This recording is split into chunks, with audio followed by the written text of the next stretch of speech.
November 1910. In the shimmering waters of Rio de Janeiro's Guanabara Bay, the air hung heavy with gunpowder and rebellion.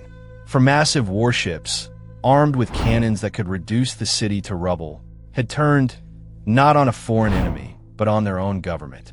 This wasn't a foreign invasion. This was a revolution from within. Welcome to What Happened, where we unravel the greatest moments in history, one country at a time. And for our 11th chapter, we are exploring the Brazil Revolt of the Whip. At the turn of the 20th century, Brazil was a young republic, but old wounds still festered. Slavery had been abolished only 22 years earlier, and the legacy of brutality clung to the Navy like barnacles on a hull.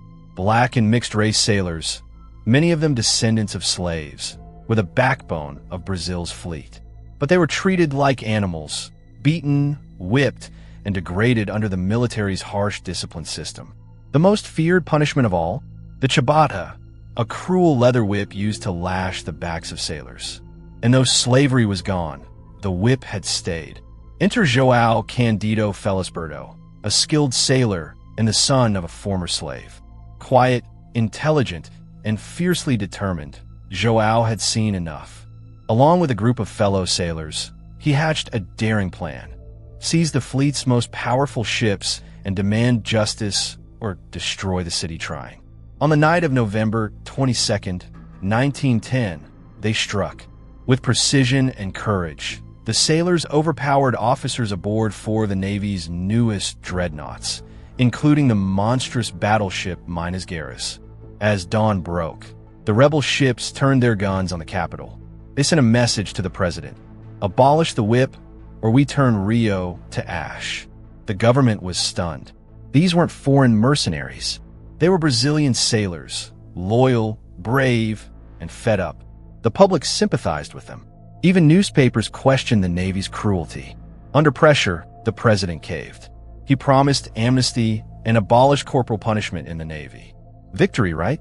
Not quite. Just days later, the government turned on the rebels. Hundreds were arrested.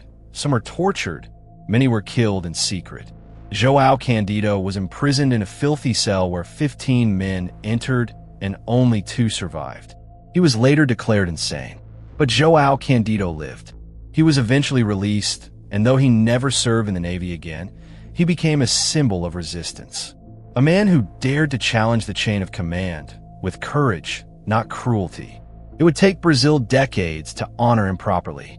But today, a statue of João Cândido looks out over the same bay where cannons once pointed toward the city, a quiet sentinel for justice, watching the tides of history. The Revolt of the Whip wasn't just about sailors. It was about dignity, about breaking the chains that linger long after slavery ends, about a fight that echoed through the waves of time. This was Brazil's mutiny of the oppressed, and João Cândido, he was the admiral of the storm.